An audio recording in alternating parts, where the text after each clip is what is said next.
Good morning. Krishna का college में आपका स्वागत है। हमारे के फर्स्ट सेमेस्टर का जो हमारा भारतीय दंड संहिता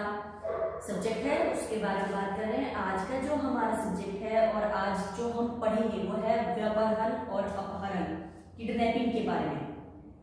और ये जो सेक्शन शुरू होता है 359 से शुरू होता है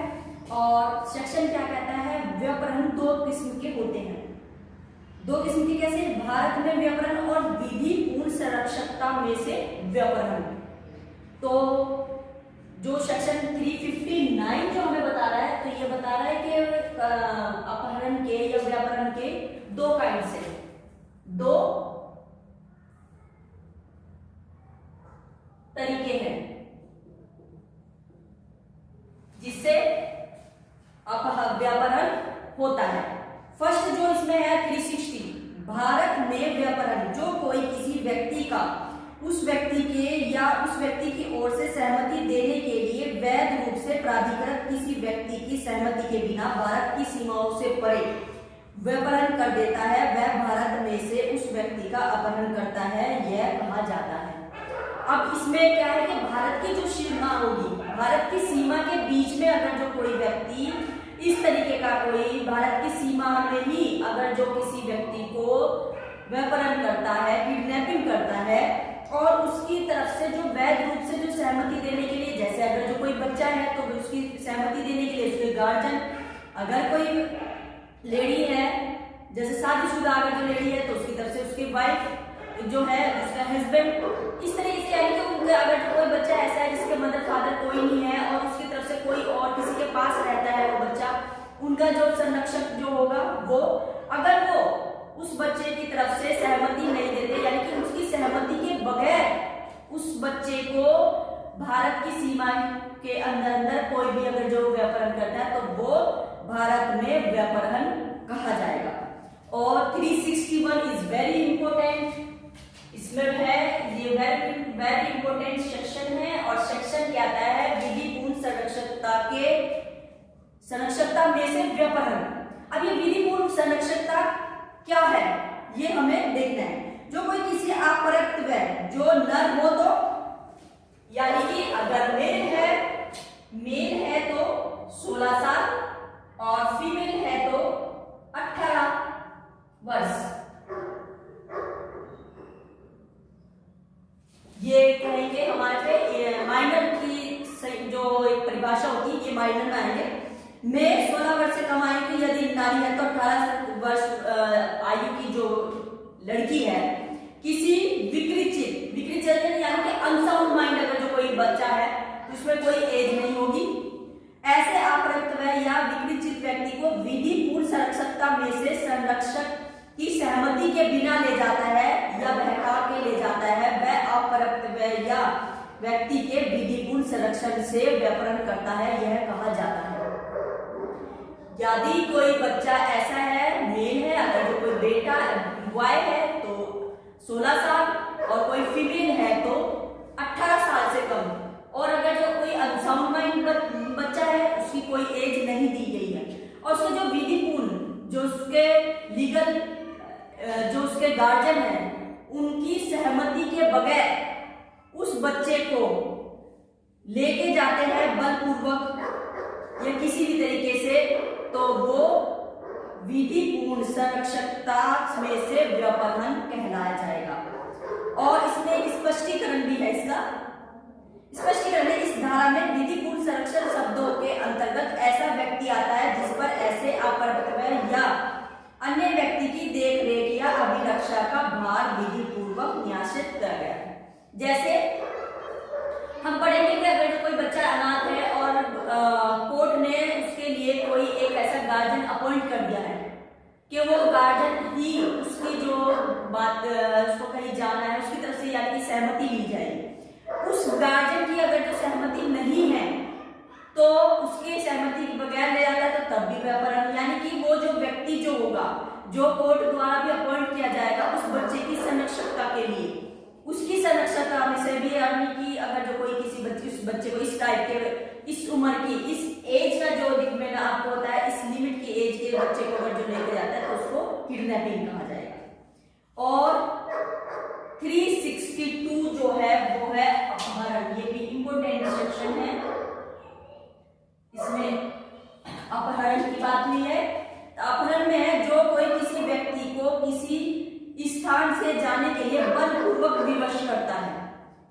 या किन्हीं प्रवचनापूर्वक उपायों या उत्प्रेरित करता है, वह उस व्यक्ति का अपहरण करता है, यह कहा जाता है। यानी कि चाहे तो उसे बलपूर्वक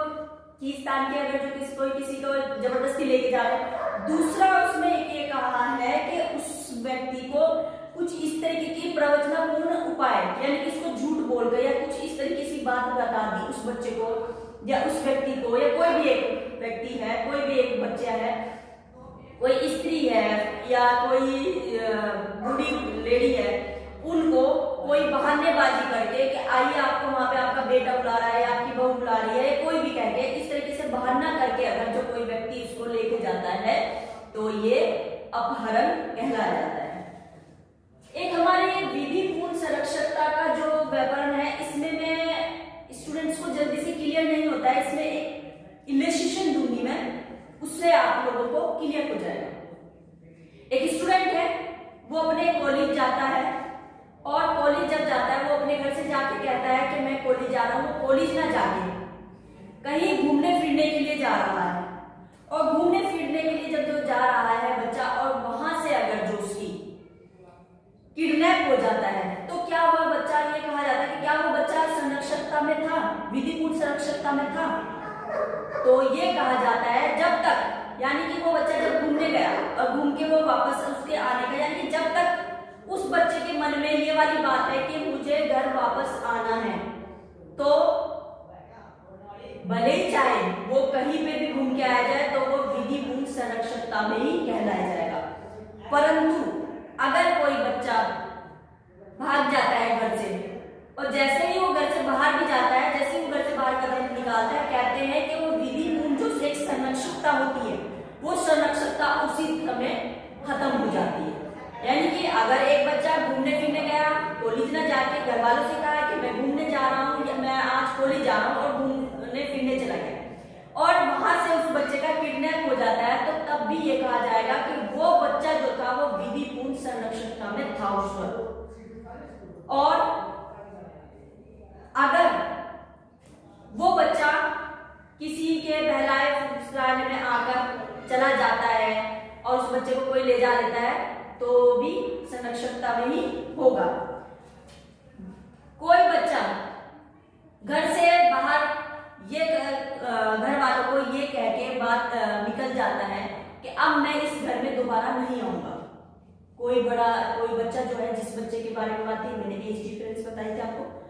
और ये कह के जब जाता है और वहां जब वो घर से चला गया है ये कह के, और फिर उसका वहां पर अगर उसका किडनैप हो जाता है, तो ये तब ये कहा जाएगा कि वो बच्चा विधिपूर्ण संरक्षकता में नहीं था। इसमें सिर्फ और सिर्फ यही है, अगर बच्चे का मन है आज जब तक के मन में ये रहेगा कि हमें वापस आना है घर में, इस तरीके की बात नहीं आएगी कि अब हमें नहीं आना है, तो इस तरह से उसका किडनैप होता है, तो कब उसका वो विधिपूर्ण संरक्षकता में, कब वो विधिपूर्ण संरक्षकता में नहीं है, ये हमें क्लियर तब पता चलता है 361 से। वेरी इंपॉर्टेंट सेक्शन है, इसको आप बहुत अच्छे से देख लीजिएगा। इससे रिलेटेड जो क्वेश्चंस हैं ये आते हैं आपके, और काफी बार जब हम प्रैक्टिस के लिए जाते हैं, स्टूडेंट्स जो जाते हैं, तो कभी कभी हमें ये ही देखना बड़ा मुश्किल हो जाता है कि क्या वो बच्चा उस टाइम लॉफुल, हमारी जो विधिपूर्ण जो उसकी संरक्षकता था, क्या उसमें था या नहीं था, ये भी देखना एक तथ्य का प्रश्न होता है। और 363 ये इसके दंड के बारे में बताता है, जो कोई भारत में से विधिपूर्ण संरक्षकता में से किसी व्यक्ति का व्यापरण करेगा, वह दोनों में से किसी बात की कार्यवाही से जिसकी अवधि होगी 7 वर्ष 7 ईयर 7 साल, या जुर्माना या दोनों से उसको दंडित किया जाएगा। जो व्यक्ति इसमें इस तरीके का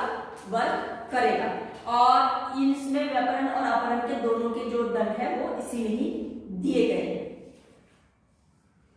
एक इसमें कभी कभी एक सेक्शन आ जाता है धारा 363 का, इसमें है सेक्शन कहता है भीख मांगने के प्रयोजनों के लिए अपरक्त व्यय का व्यापरण या विकलांगीकरण। यानी कि जो माइनर बच्चे हैं, 18 साल से कम उम्र के जो बच्चे हैं, उनको भीख मांगने के प्रयोजन से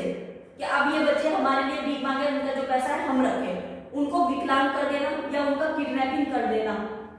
तो ये भी कभी कभी क्वेश्चन हमारे बन जाते हैं। जो कोई किसी अपराधिक में आपको होता है 18 साल से कम उम्र के बच्चा जो होगा, इसलिए व्यवहार करेगा कि अपहरण की विधि संरक्षण स्वयं न होते हुए अपहरण की अभिरक्षा इसलिए अभिप्राप्त करेगा कि ऐसा अपहरण भीख मांगने के प्रयोजनों के लिए प्रयुक्त किया जाएगा दोनों में से किसी बाधिक कार्यवाही से जिसकी अवधि होगी 10 साल या जुर्माना या दोनों से उसको दंडित किया जाएगा। जो व्यक्ति इस तरीके का वर्क करेगा उसके लिए है ये सजा। और सेकंड है, जो कोई किसी अपराध का विकलांगीकरण यानी कि उनके हाथ पैर या कोई ऐसा शरीर का हिस्सा काट देते हैं और काट के इसलिए करेगा कि वह अपराध जो बच्चा है वो भीख मांगने के प्रयोजन के लिए उसको नियोजित या प्रयुक्त किया जाए, वह आजीवन कारावास से दंडित किया जाएगा और जुर्माने से भी दंडित किया जाएगा। अगर जो उसने उसको क्या क्या है, विकलांगीकरण क्या है और जुर्माना प्लस जुर्माना भी होगा, इसमें ये दोनों से दंडित किया जाएगा। थर्ड है इसमें, जो कोई किसी व्यक्ति जो अपराध का विधि पूर्ण संरक्षक नहीं है, जो उसका लीगल गार्जियन नहीं है, उस अपराध को भीख मांगने के प्रयोजन से नियोजित या प्रयुक्त करेगा, वह जब तक कि तथ्य प्रतिकूल साबित न कर दिया जाए या धारणा की जाए कि उसके उद्देश्य का उक्त अपराध का व्यवहार किया गया था या अथवा उसकी अभिरक्षा अभिप्राप्त थी, तो अभिव्यक्त को भीख मांगने प्रयोजन से प्रयुक्त किया गया है। तो इस धारा में भीख मांगने के लिए मतलब भीख किस तरीके की भीख है उसके लिए भी बताया गया है। लोक स्थान पर भिक्षा की याचना या प्राप्ति, चाहे गाने, नाचने, भाग्य बताने, कर्तव्य दिखाने, चीज बेचने के बहाने अगर जिस तरीके, तो ये भी भीख मांगने के इसमें ही आएगा। सेकेंड है, इसमें भीख की याचना या प्राप्ति करने के प्रयोजन के लिए प्राइवेट परिसर में प्रवेश करता है, तो ये भी भीख मांगने के इसमें ही आएगा। थर्ड है इसमें, भिक्षा अभिप्राप्त या उद्यापित करने के उद्देश्य से अपना या किसी अन्य व्यक्ति का या किसी जीव जंतु के कोई वर्ण, घाव, क्षति, प्रतिरूपण या रूप अभिदर्शित या दर्शित करता है, तो ये भी भीख मांगने के प्रयोजन में ही आएगा। भिक्षा की यातना या प्राप्ति के प्रयोजन से अप्राप्त का प्रदर्शित के रूप में प्रयोग करना, और अप्राप्त का वह व्यक्ति अभिप्राय होगा वही जो मैंने आपको बताया है, मेल के लिए 16 और फीमेल्स के लिए 18 वर्ष होगा। इसमें आपके जो सेक्शन बनते हैं ये सेक्शन यही बनते हैं, अपहरण के बारे में और व्यापरण के बारे में। इंपोर्टेंट जो इसके सेक्शन है मैंने आपको बता दिया था, इंपोर्टेंट सेक्शन एक हमारा ये है और एक हमारा ये है, और एक इसके बारे में दंड के बारे में आ जाता है, तो ये दंड के बारे में भी आपको याद रखना है। दोबारा से फिर मैं रिपीट करा देती हूँ। 359 हमारा व्यापरण जो 2 तरीके के होंगे, भारत के बाहर, भारत में व्यापरण और विधिपूर्ण संरक्षकता में अपहरण व्यापरण, और 362 हमारा अपहरण, 363 हमारा व्यापरण के लिए और अपहरण के लिए दंड, और 363 का जो है किसी अपराध माइनर बच्चे का भीख मांगने के प्रयोजन से उनको अपहरण करना या उनका विकलांगीकरण करना, यानी कि उनके हाथ पैर या कुछ भी काटना।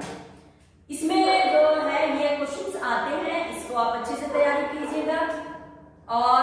आज के लिए हमारा यही है, इतना ही है। आपको हमारी वीडियो कैसी लगी आप हमें कमेंट्स बॉक्स में मैसेज करके बता सकते हैं। आप हमें हमारी वीडियो को लाइक कीजिए, शेयर कीजिए और हमारे चैनल को सब्सक्राइब कीजिए। Thank you.